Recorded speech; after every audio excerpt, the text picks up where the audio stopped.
33 commonly used HTML elements को implement करने वाले हैं आज के इस वीडियो में। And if this sounds interesting to you, stay tuned till the end. Hello wonderful world, my name is Tushar और चैनल का नाम है कोड एंड एंजॉय। तो बिना समय बर्बाद किए ताड़ाताड़ी शुरू करते हैं आज का वीडियो।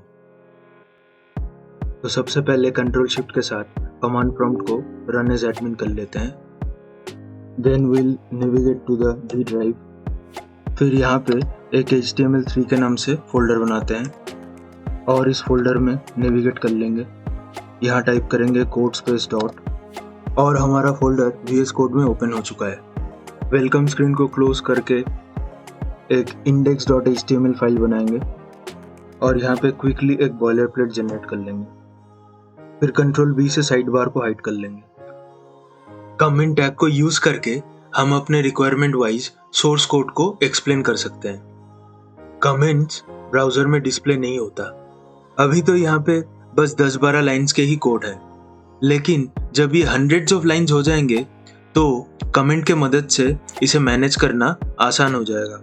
कंट्रोल// की मदद से मैं एक एम्प्टी कमेंट ओपन कर लूंगा और उसमें लिखूंगा HTML headings H1 to H6। फिर सारे हेडिंग्स यहाँ पे 1 by 1 ऐड कर लूंगा।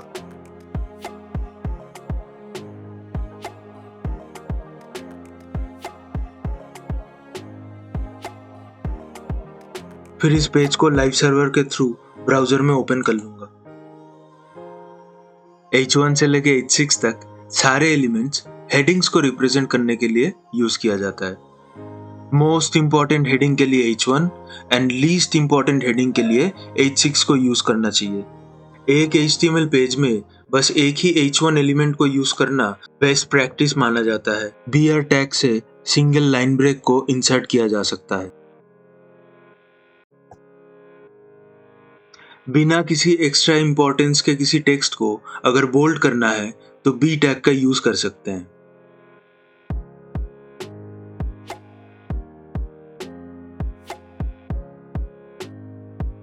लोरेम इप्सम एक प्लेस होल्डर टेक्स्ट है जिसे एमेट एब्रिविएशन के थ्रू हम अपने कोड में ऐड कर सकते हैं। लोरेम के साथ कोई भी नंबर ऐड करने पे उतने ही वर्ड्स का place holder text automatically generate हो जाता है और एक्स्ट्रा इंपॉर्टेंस के साथ टेक्स्ट को डिस्प्ले करने के लिए स्ट्रॉन्ग टैग को यूज कर सकते हैं।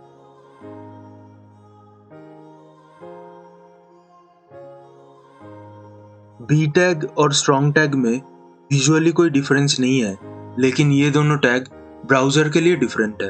अगर हमें हमारे पेज में दूसरे किसी सोर्स से कुछ कोट करना है तो हम ब्लॉक कोड का यूज कर सकते हैं और सोर्स का URL साइट एट्रीब्यूट में ऐड कर सकते हैं।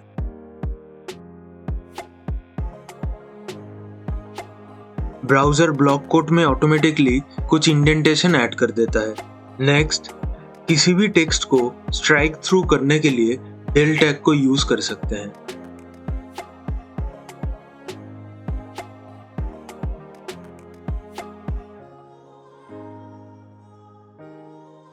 प्रिसाइसली HTML रूल्स के हिसाब से एक डॉक्यूमेंट में सिर्फ डिलीटेड टेक्स्ट को रिप्रेजेंट करने के लिए ही del टैग को यूज किया जाना चाहिए और जो टेक्स्ट प्रेजेंट टाइम के हिसाब से सही नहीं है या फिर रिलेवेंट नहीं है उसे रिप्रेजेंट करने के लिए S टैग को यूज किया जाता है।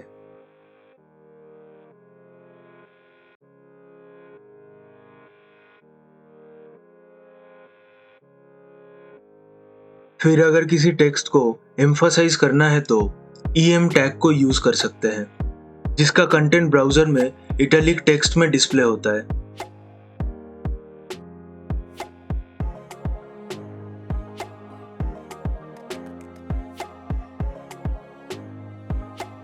जिस टेक्स्ट का मूड या टोन डॉक्यूमेंट के मेन मूड या टोन से थोड़ा सा अलग होता है उसे हम I टैग से मार्कअप कर सकते हैं। अगेन, EM टैग और I टैग के कंटेंट ब्राउजर में सेम टू सेम डिस्प्ले तो होता है, लेकिन ये दोनों टैग ब्राउजर और स्क्रीन रीडर के लिए एक्चुअल में डिफरेंट है। इन टैग को तब यूज किया जाता है जब इंसर्टेड टेक्स्ट को अलग से हाईलाइट करना होता है।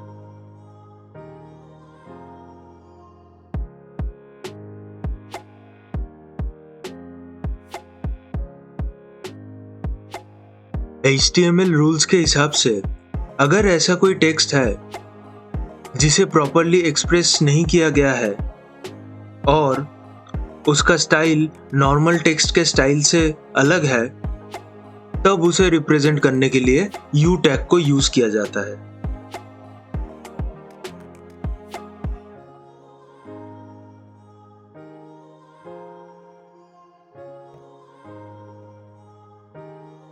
Ins tag and u tag के कंटेंट्स भी ब्राउजर में सेम डिस्प्ले होता है, लेकिन इन दोनों टैग्स का मीनिंग ब्राउजर और स्क्रीन रीडर के लिए अलग होता है।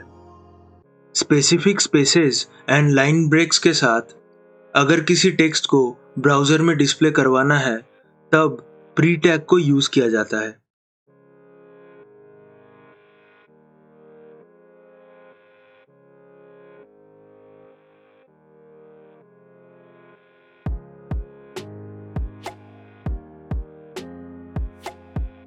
सबस्क्रिप्टेड एंड सुपरस्क्रिप्टेड टेक्स्ट को ब्राउजर में रिप्रेजेंट करने के लिए सब एंड सब टैग को यूज कर सकते हैं।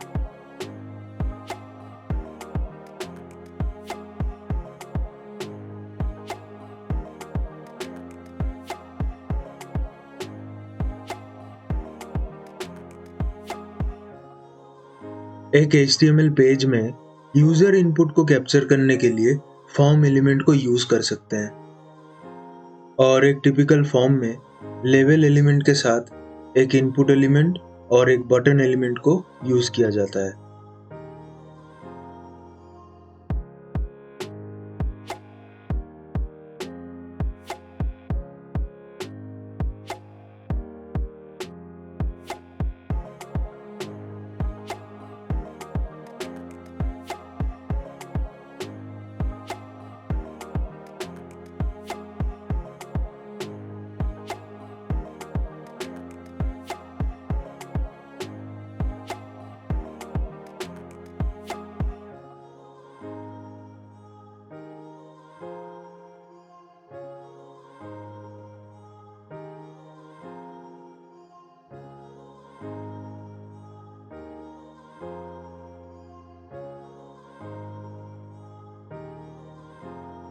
इस एक्शन एट्रीब्यूट के बारे में बाद में डिस्कस करेंगे।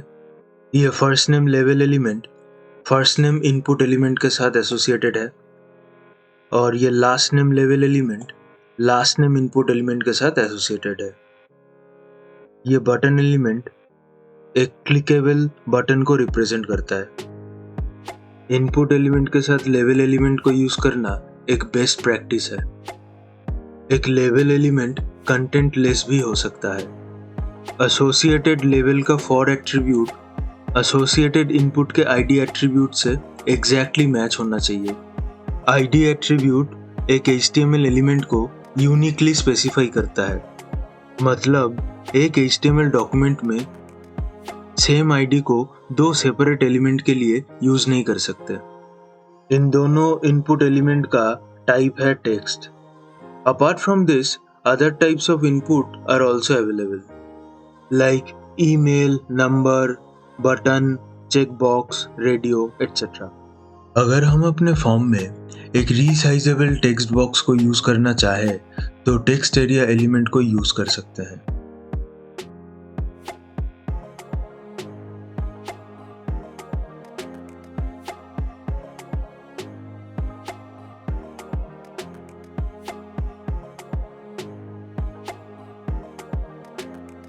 यहाँ पे टेक्स्ट एरिया का एक नेम डिफाइन किया गया है। ये टेक्स्ट एरिया का आईडी है, जो कि लेवल के फॉर एट्रीब्यूट से एग्जैक्टली मैच होना चाहिए।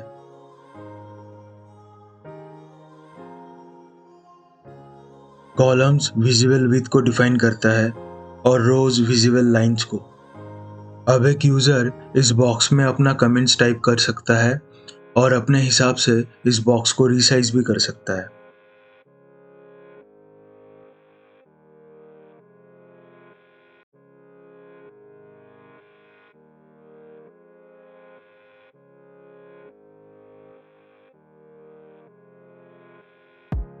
नेक्स्ट, वैल्यू एट्रीब्यूट के साथ ऑप्शन एलिमेंट को यूज करके एक ड्रॉप डाउन लिस्ट क्रिएट किया जा सकता है।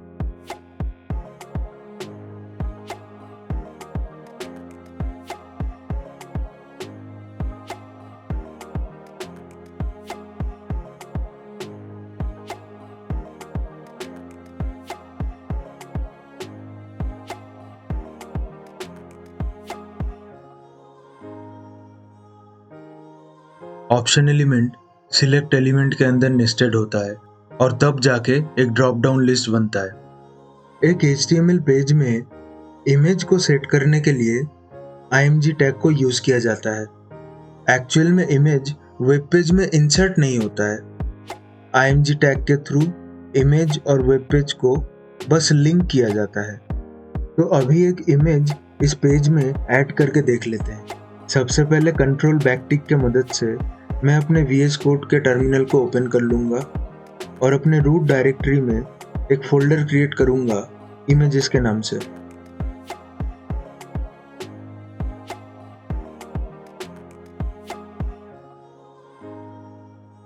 और अभी मैंने अपने इमेजेस फोल्डर में एक सैम्पल इमेज को डाउनलोड कर लिया है, जिसे अभी इस पेज में ऐड करेंगे।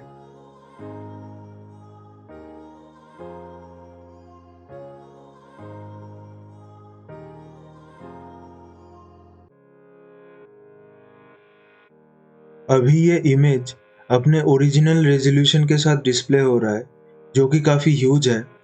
तो इस इमेज के साइज को एडजस्ट करने के लिए हम लोग विथ एट्रीब्यूट को यूज कर सकते हैं।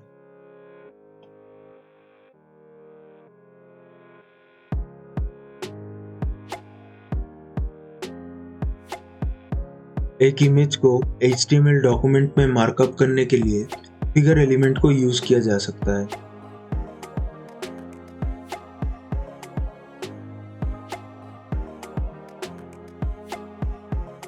और अगर अपने इमेज के लिए एक कैप्शन को डिफाइन करने की ज़रूरत है तो फिग कैप्शन एलिमेंट को यूज कर सकते हैं।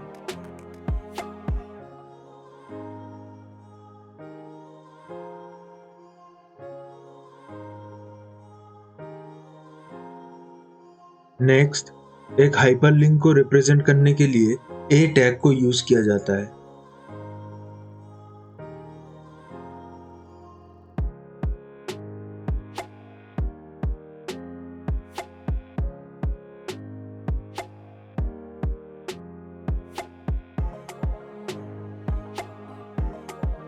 By default unvisited anchor text का कलर होता है ब्लू, विजिटेड का होता है पर्पल और एक्टिव एंकर टेक्स्ट का कलर होता है रेड। एक HTML डॉक्यूमेंट के साथ एक एक्सटर्नल रिसोर्स को लिंकअप करने के लिए और उस रिसोर्स के साथ रिलेशनशिप को डिफाइन करने के लिए लिंक एलिमेंट को यूज किया जाता है। फॉर एग्जाम्पल, एक एक्सटर्नल CSS फाइल को HTML डॉक्यूमेंट के साथ लिंक करने के लिए लिंक एलिमेंट को यूज कर सकते हैं।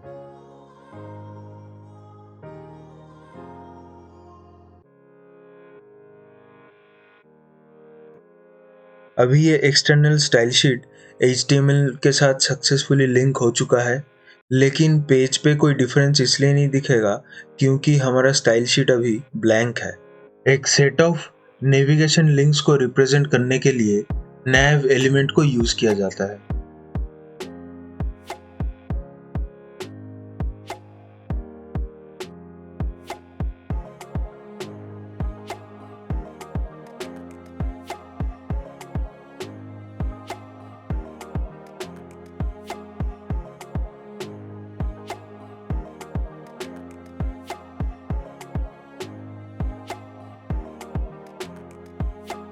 एक ऑर्डर्ड लिस्ट को क्रिएट करने के लिए ओएल टैग को यूज किया जाता है और लिस्ट के हर एक आइटम को डिफाइन करने के लिए li एलिमेंट को यूज कर सकते हैं।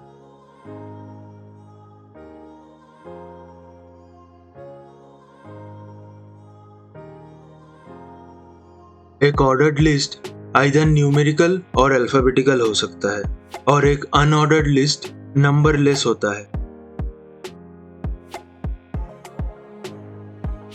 सेक्शन एलिमेंट एक HTML डॉक्यूमेंट का एक स्पेसिफिक सेक्शन को रिप्रेजेंट करता है।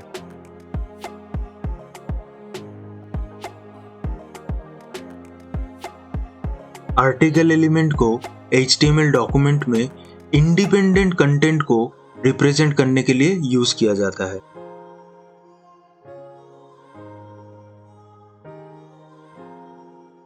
सेक्शन और आर्टिकल एलिमेंट ब्राउजर में स्पेशल कुछ भी रेंडर नहीं करता, लेकिन एज पर रिक्वायरमेंट हम इनको स्टाइल कर सकते हैं। नेक्स्ट, एडिशनल इंफॉर्मेशन को टॉगल करने के लिए डिटेल्स एलिमेंट को यूज किया जा सकता है, और डिटेल्स एलिमेंट के हेडिंग को रिप्रेजेंट करने के लिए समरी एलिमेंट को यूज किया जा सकता है।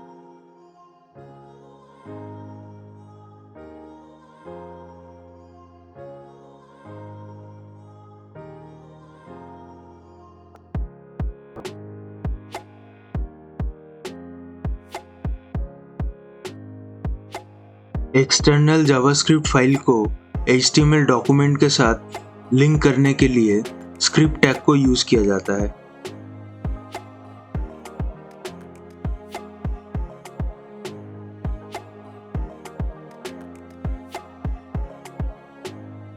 अब ये external JavaScript file HTML document के साथ सक्सेसफुली लिंक हो चुका है, लेकिन ब्राउज़र पे हमें इसका कोई इफेक्ट नहीं दिखेगा क्योंकि ये जावास्क्रिप्ट फाइल अभी ब्लैंक है। और इसी के साथ वीडियो के सारे टॉपिक्स यहीं पे ख़त्म होते हैं। Hopefully this was helpful and informative for you. This is Tushar from code and enjoy, and I thank you very much for watching the video.